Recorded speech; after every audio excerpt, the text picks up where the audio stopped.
simplify it down to what would be 3 things we could do over a common chord progression that would encourage us to come up with new ideas or see things differently. And superimposing arpeggios over the chords you're playing over is a great way to do that because it does break you out of the pentatonic box. So let's say we were on one of these quintessential funky blues chord progressions, say C minor 7 to C minor 6, right? Or the same thing basically would be a C minor 7 to F9, 1 minor to 4 dominant kind of thing. Carlos Santana or like Schofield, I mean, you know, it's like lots of guys use this kind of vamp to just play over. It's fun. You can get away with a lot of stuff over it. Obviously, if over C minor 7, you're tempted to go straight into pentatonic,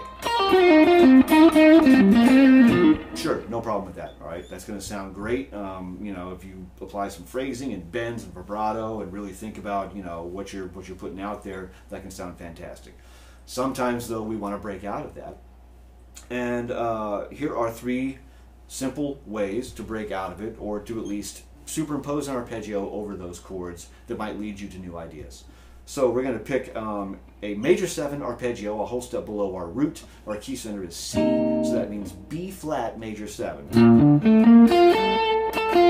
Now that's the string skipping version of it, where we have the 6th to the 10th fret of the low E. We skip the A string and go to the 7th and 8th frets of the D string, and then we have that 6-10 shape again on the B string. So we're ignoring the A and the G strings and just playing 2 notes, 2 notes, 2 notes on the E, D, and B strings.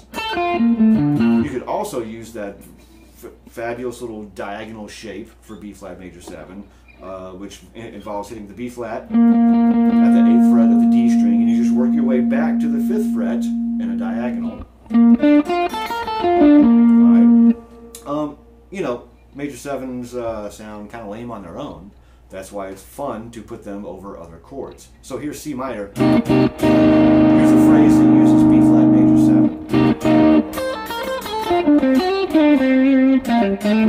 7. Something like that gives you a place to go that's not the blues scale necessarily, or you can weave it in and out of your blues licks. So B flat major 7 over C minor. All right, if we move that up a 4th, we could play an E flat major 7 over C minor. Now this one makes a lot of sense because we're playing off of the minor 3rd, so we're outlining like a minor 9 sound with that. We've got the minor 3rd, E flat, we got the 5th, G. We have the 2nd or the 9th, D, going up to the minor 3rd again, flat 7, 9. And that's that two note per string skipping shape that we use for B flat. It's the exact same shape, but played from E flat over C minor. That also means we could just use an E flat major 7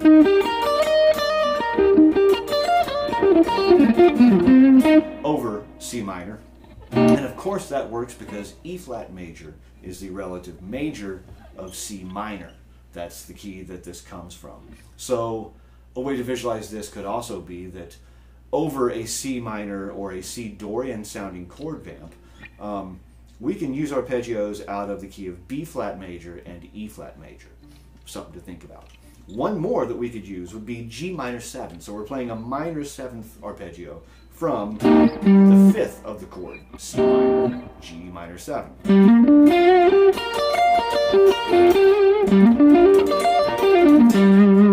So far we have B flat major, E flat major, and G minor 7. Those I use all the time if I'm playing over a vamp like this.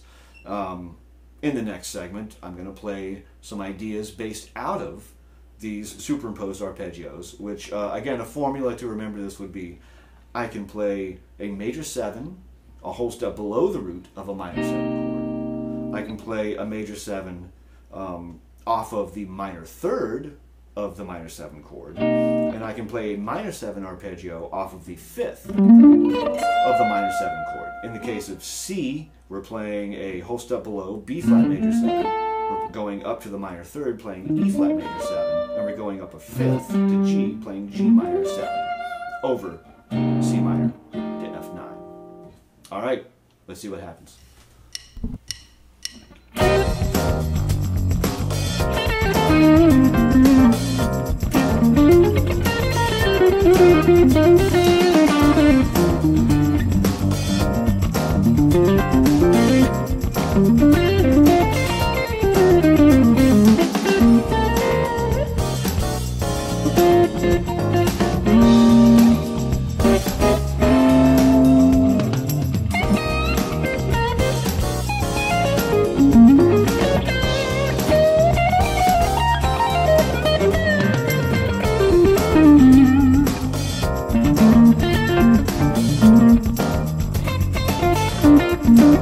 Thank you.